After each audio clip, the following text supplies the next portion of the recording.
நபிகள் நாயகம் ஸல்லல்லாஹு அலைஹி வஸல்லம் சொல்லித் தருவது 3 நாள். அப்போ இயற்கையாக வர வேண்டிய அந்த சோகம் கவலை எல்லாம் மனிதனுக்கு வந்துடணும். வந்தால் தான் அது நார்மலுக்கு ஒரு அடையாளம்னு வைங்களேன்.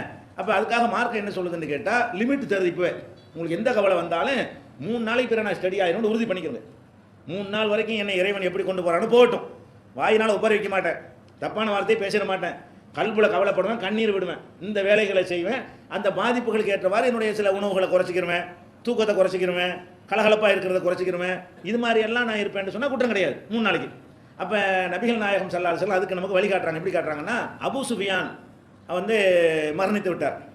அபூ சுஃபியான்னா நபிகள் நாயகத்துக்கு பெரிய எதிரியாக இருந்தவர். பிறகு கடைசி காலத்தில் நெஞ்சார் ஒரு இஸ்லாத்துக்கு வந்துட்டார். அபூ சுஃபியானுடைய மகள் உம்மு ஹபீபா வந்து ரசூலுல்லாவுடைய மனைவியாக இருக்கிறாங்க. அப்போ ரசூலுல்லாவுக்கு வந்து மாமனார். அப்படி பார்த்தா யார்?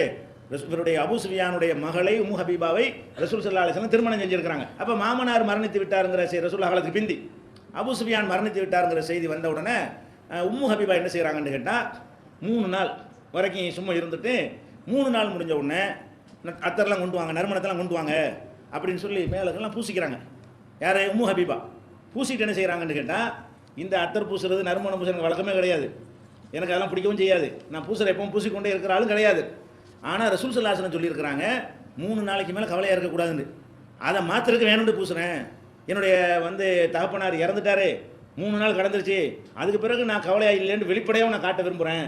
எனக்கு கவலை இல்லை, நான் வந்து பொருந்தி கொள்கிறேன், 3 நாளைக்கு மேலே நான் என்னை கண்ட்ரோல் பண்ணிக்கிறேன்னு காட்டுவதற்காக வேண்டி எனக்கு வழக்கம் இல்லாமல் இருந்தும் எனக்கு அது தேவையில்லாமல் இருந்தும் கூட நான் என்ன செய்கிறேன், அந்த நறுமணத்தை நான் பூசுகிறேன் என்று சொல்லி அந்த அம்மா என்ன செய்கிறாங்க, உம்மு ஹபீபா உம்முல் முஃமினீன் அவங்க பூசிக்கொள்கிறார்கள். அப்போ சொன்னாங்க, கணவன் இறந்தாலே தவிர ஒரு பெண்மணிக்கு கணவன் இறந்தால்தான் இந்த அலங்காரங்கள் போக்குவரத்தை எல்லாம் என்ன செய்யணும், ஒரு 4 மாதம் 10 நாளைக்கு அல்லது பிரசவிக்கிற வரைக்கும்.